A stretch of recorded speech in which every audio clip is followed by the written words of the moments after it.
Saya tidak punya rumah lagi.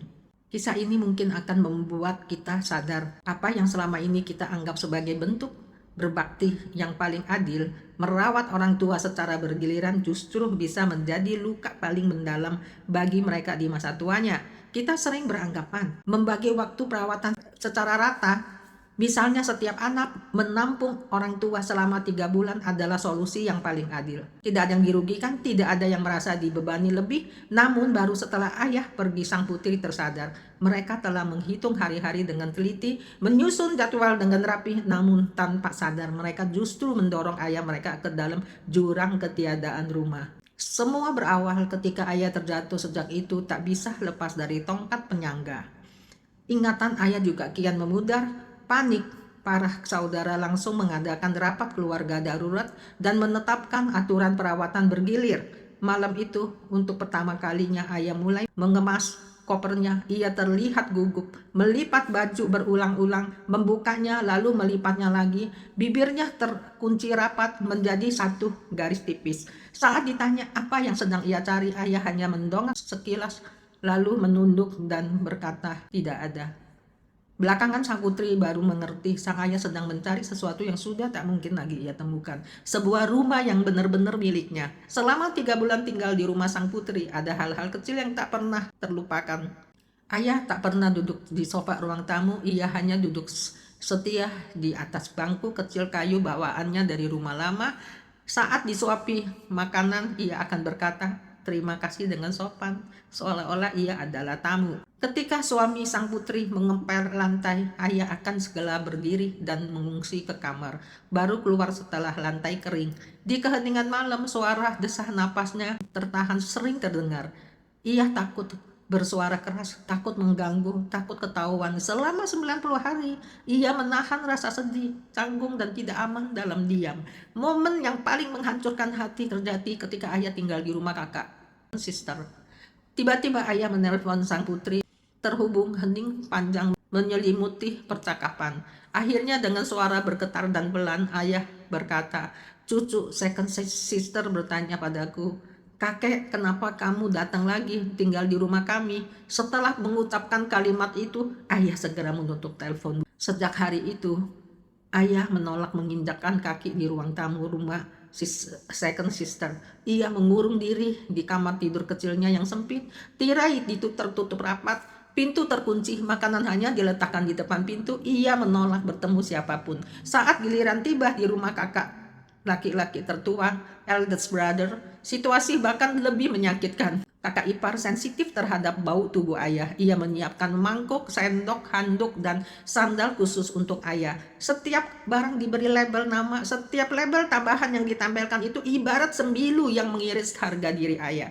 Ayah tidak pernah mengeluh. Ia tidak pernah membantah. Namun setiap minggu menjelang perpindahan ke rumah anak berikutnya, ia akan diam-diam mulai mengemas, melipat baju, menata botol obat, mengikat bangku kecil kayunya, lalu duduk hening di tepi kasur, menunggu anak berikutnya menjemputnya. Setelah 3 tahun menjalani siklus ini, ayah berubah menjadi sosok yang sepenuhnya diam. Pindah ke rumah manapun, reaksinya sama. Tidak tersenyum, tidak berbicara, tidak rewel. Jika diberi makan, ia makan. Jika tidak, ia tidak meminta. Jika mengantuk, ia tidur. Tidak bisa tidur, ia hanya melamun. Ia seperti pohon tua yang dicabut dari akarnya, dipindahkan sana-sini oleh anak-anaknya. Setiap kali pindah, semangat hidupnya layu sedikit demi sedikit. Setelah ayah wafat, saat sang putri membersihkan barang-barangnya, ia menemukan tulisan tangan yang gemetar di buku telepon tua itu. "Saya tidak punya rumah lagi, 4 anak, 4 rumah, tapi tidak satu pun yang merupakan rumahku." Pada detik itu, sang putri hancur menangis. Selama ini keempat saudaranya merasa tenang karena telah membagi tanggung jawab secara adil, menghitung hari dengan presisi.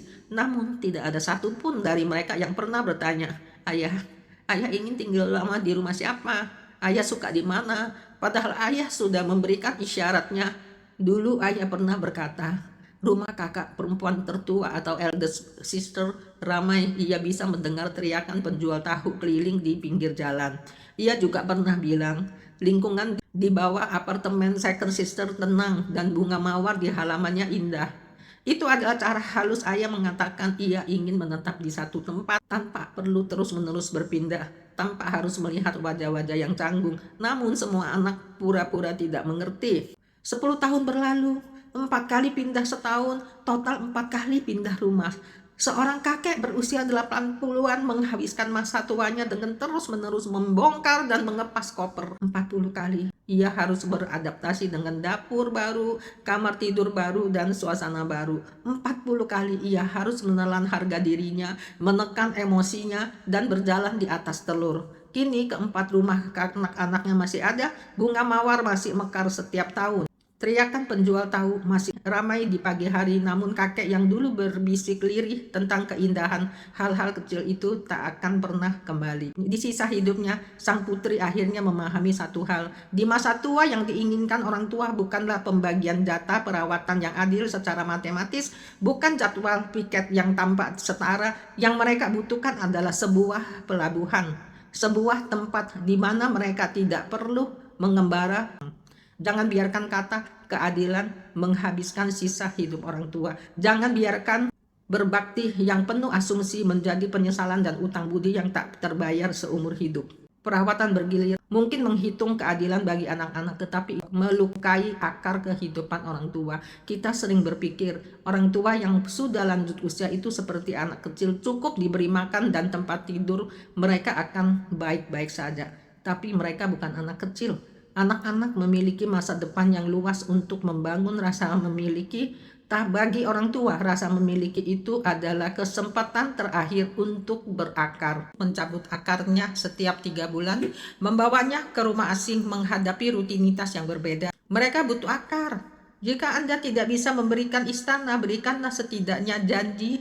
Mereka tidak perlu lagi pindah-pindah. Ayah saya pernah bilang, saya punya 4 anak, tapi saya tidak punya rumah. Kalimat itu menghancurkan. Kami pikir membagi waktu merawat secara adil itu cukup, tapi kami lupa orang tua butuh akar, bukan sekedar tempat singgah. Selain memberikan kepastian tempat tinggal, ada hal kecil yang sering terlupakan, kenyamanan fisik. Saat usia senja, tubuh mereka mulai protes, sendi kaku, badan mudah pegal, dan kepercayaan diri menurun. Karena itu, di rumah selalu tersedia 3 hal ini. 1. Jaga sendi mereka, cari suplemen yang kandungannya lengkap, ada glukosamin, chondroitin, MSM, premium kolagen tipe 2, dan hyaluronic acid. Ini paket lengkap untuk melumasi sendi. Banyak brand suplemen yang sebenarnya isinya sama, hanya beda merek. Ini strategi bisnis umum agar tidak terjadi persaingan harga. Jadi kuncinya bukan pada mereknya, tapi pada kelengkapan kandungannya. Lalu gunakan deodoran odorizer seperti Diodores, wanginya tahan lama dan bikin mereka lebih percaya diri saat berinteraksi, sedang memeluk cucu dan sebagainya. Pertolongan pertama, pegelinu, memar, nyeri sendi atau terjati, senggusui, hangatnya instan, dan mengurut kaki serta punggung yang pegal-pegal karena memar karena terjatuh. Coba lihat di keranjang favorit di bawah.